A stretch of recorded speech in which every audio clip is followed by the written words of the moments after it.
নমস্কার বন্ধুরা, আমি সাইনা সুলতানা। আমার প্রথম একটি ব্লগে আপনাদের সকলকে স্বাগত জানাই। আমি একজন মেহেন্দি আর্টিস্ট আর আজ চলে যাচ্ছি সেই কাজেরই উদ্দেশ্যে। ক্লায়েন্টের বাড়ির লোকেশন আমার বাড়ির কাছেই, তাই আমরা হেঁটে হেঁটেই যাচ্ছি। এই যে জিটি রোডে চলে এসেছি আমরা। খুব রোদ আজকে, তাও রোদের মধ্যে হেঁটে হেঁটেই যাচ্ছি, কারণ কাজকে ভালোবাসি গাইজ। তো এখানে কাজ হচ্ছিল, বুঝতে পারছিলাম না আমরা কোন দিকে পার হব। অনেক কষ্টে সাইড দিয়ে হয়ে পেরিয়ে এলাম। যাই হোক, আমরা চলে এসেছি ক্লায়েন্টের লোকেশনে। গেট খোলারই অপেক্ষায় দাঁড়িয়ে আছি আমরা। আজ মেহেন্দি আমার থেকে পড়বে হচ্ছে দুজন। তো দুজনকে পরিয়ে দেওয়ার আগে আমরা চা খেয়ে নিলাম।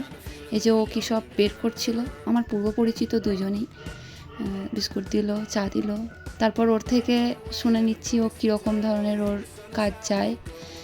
হ্যাঁ, ও বিভিন্ন ধরনের করে বলছিল, আমি যদিও বুঝতে পারছিলাম না কিছুই। তারপর ফোন থেকে বের করে আমাকে বিভিন্ন ধরনের ডিজাইন দেখালো, সেগুলোও বলছে নাকি এই ধরনের নয়, একটু আলাদা। এরপর ওর কাজ আমি কিছুতেই বুঝতে পারছিলাম না। অনেকক্ষণ পর বুঝতে পারার পর আমি আমার কাজ শুরু করলাম প্রথম ক্লায়েন্টের হাতে। কাজ করা তো ঠিক আছে, কিন্তু কাজ শুরু, এই যে কাজ শুরুটা একটু ভয় লাগে যে আদৌ ক্লায়েন্টের ভালো লাগবে কি না।